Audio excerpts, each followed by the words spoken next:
starting with the quarterbacks? How do you think that's going in the process? Yeah, I think it's going good, especially in those team settings. When you can incorporate the offensive lineman, defensive lineman, they can kind of feel it. Like everything kind of happens just a little bit slower than it does on air. So for us, that's super valuable, especially as route runners, to get the quarterback timing and get them all settled in. So whenever you were in free agency, what is it about the Texans that kind of stuck out to you? I came in and met DeMeco, and right away, he jumps out. Like, he's a great guy, full energy. I know you guys have all probably met him. I have a lot of respect for the schemes that they brought over. I like the coaching staff. I like the nutrition staff, the strength staff. Like, everybody that I've met around here has been great. And so that, to me, right away when I came, I was like, okay, this is a pretty cool place. And they're a young team. They got a lot of good young pieces and a lot of veteran leadership. That nobody really talks about, but you get in the locker room, you feel it right away. So I think it just felt a lot, very familiar, very comfortable. And I think when I came, it was like a no-brainer for me. With tight ends, it seems to sometimes call security blanket for quarterbacks at times. What's your relationship with quarterbacks right now? We've noticed from Davis, from CJ. How do you approach that relationship with those two? Yeah, first of all, Slowick has brought a very quarterback-friendly scheme in. And so I think there's a lot of answers built into a lot of just the scheme stuff that he's got in so far. And a lot of that, is going through progressions, and a lot of that sometimes is the tight end late. And so building that relationship, whether it be, in OTAs, minicamp, throughout the summer, just trying to, again, work on that timing aspect of everything. That's really what it comes down to, is just developing that trust, with all those guys. And I think, we got some strides to go, but I feel like we made a lot of progress, especially from where we started in OTAs. So during the offseason, how often did you work with the guy? Go ahead. I think we're asking the same thing. Off-season workouts with the quarterbacks and some of the offensive players. Did you do some of that and have that?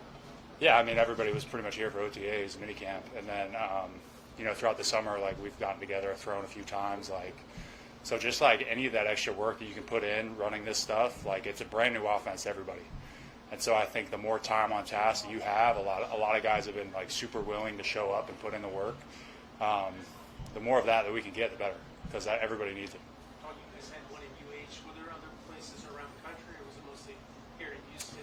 There's one in Houston. Yeah, we've thrown at different spots. I'll be honest. We've tried to avoid the outside in Houston all summer. So whoever had the open indoor gym at the time was who we were throwing with. So, but yeah, we've been a few places. What's the most challenging part of implementing and learning the scheme? Is it the timing, repetition? What would you say is the most challenging part of it and trying to learn? I'd say this scheme specifically, it's just a lot. There's just a lot of volume. Period.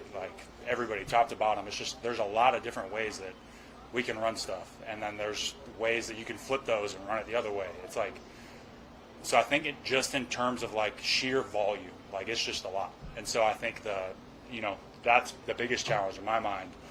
And then just, again, getting the timing, the rhythm, the verbiage down, making sure everybody's comfortable hearing things in and out, quarterbacks included. Again, it's a new offense for everybody. And so I think everybody feels a little bit kind of a rookie at some points when it's you hear a play and you're feel yourself thinking out there a couple times. And so eliminating that process, I think, for us is going to be the biggest step forward. How well have you gotten to know Laramie and Titus and Shaq? And what is your first impression? To be honest, the O-line's kind of in their own little room, and they stay pretty close. So I haven't had a bunch of sit-down conversations with those guys, but my first impressions of them they're great. LT came in and straight away he's a big time guy. He just got a nice big contract, and but he carries himself very, very humbly. He's very easy to talk to. He's outgoing. He's one of the leaders in the locker room for sure. Same thing with Titus and Shaq. Those guys are. We were just sitting down around the locker room. I was listening to them tell stories about X, Y, and Z in the past. You know what I mean? It's they got a good room. They're really tight. When you look at the style of offenses throughout their time in the NFL, it seems to be very tight end friendly. Have you noticed that in the install, and have you noticed anything similar to this compared to the offense last year? Yeah, that's the thing is it's not Slo's in there saying okay, listen, we're going to throw the tight end the ball on this play. It's not Like I'm sure there'll be some plays like that down the line, but like as of now, like it's a pure, hey, this is the play, this is why we're calling it, this is what it's for, these are the routes, like here's why we're doing the things that we do. And so I think taking that approach to like just installing the scheme has been helpful for everybody because, like I said, everything can be run every different way out of every different formation, and anybody can be anywhere. So I think there's a lot of weaponization that like you can do from an offensive personnel standpoint. It gets us excited. What do you think of the offense today? DeMeco specifically said they got did much better today than yesterday. Yeah, I think yesterday, I mean, everybody feels it. Like out here in the heat, like day one, I think everybody's just kind of getting used to the things. And I think there was a period where offensively, like, you know, we kind of fell flat, like on the last half of the practice. And today, it didn't feel like that. It felt like we were able to kind of sustain a little bit better. I think guys came in a little bit more well hydrated. That's just a challenge of training camp out here in Houston. I mean, I'm getting used to it as well too. So, but yeah, it's been a good challenge for us. I mean, this has got to be the hottest, you know, that we're ever going to face like this year. You know, with the exception of maybe Jacksonville, maybe it's a little hotter. I don't know. But I mean, this is as bad as it's going to get. So, you know, if we could practice well through this and, you know, dominate this, like we're going to be just fine. Yesterday, Petrie said he and Sting would play a lot of Madden together. I know you're a gamer. Did you ever get in the mix with those guys on Madden? I don't play Madden. It's funny. That's like the one game that like I've never touched. They ever get in the mix on the games you played? There's a couple. Like Troy, like believe it or not, if y'all ever interview Troy, like Troy's a big gamer.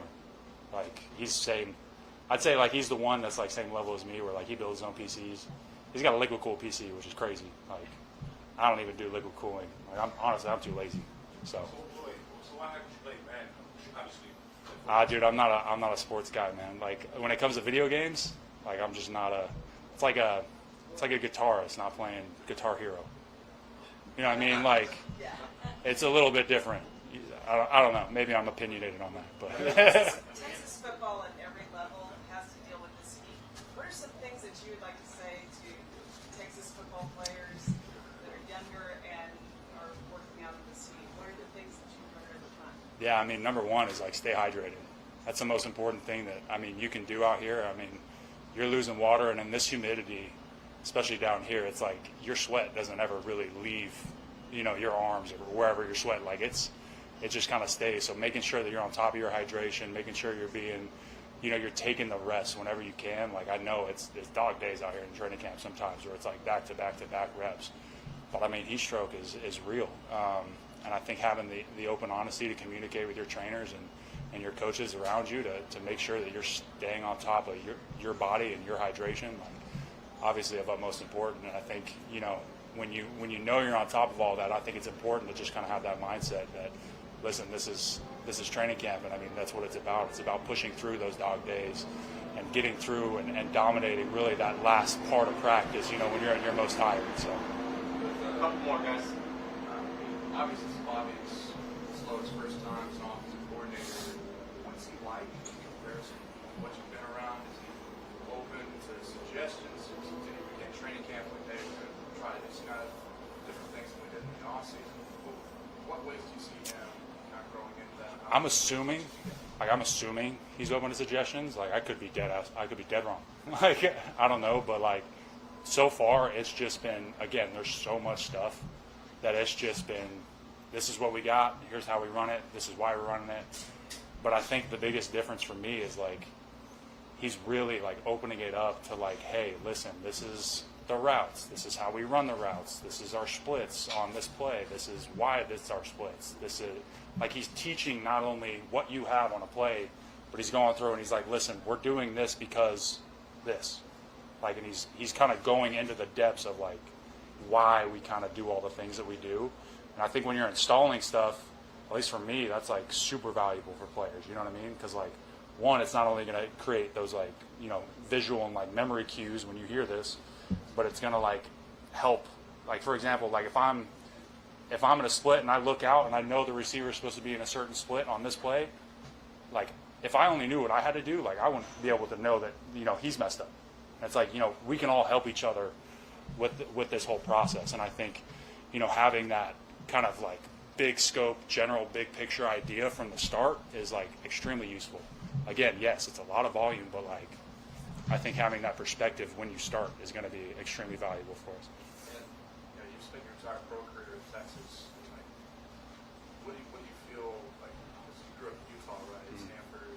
What about do you sense of yourself being a Texan? You live in Dallas and Houston. What have you kind of grown into that? What you notice about the state? Dude, I love living here. Like, this state's been nothing but welcoming to me, except when I said I hate Tex-Mex. I feel like the whole state turned on me for that one, but but other than that, dude, it's been fantastic. I've really enjoyed my time here. I've enjoyed like getting to know a new city, especially coming down here. I mean, you can tell it's a much different vibe from Dallas, and I mean, down here we're living in the city, which is like a stark contrast from kind of Dallas. We're kind of in the suburbs. So like just kind of immersing ourselves in a new environment, new city, getting to know the people and the diversity around. It's been great. Last one. All set? Maybe the Tex-Mex is better down here. It's not. I'm doubling down.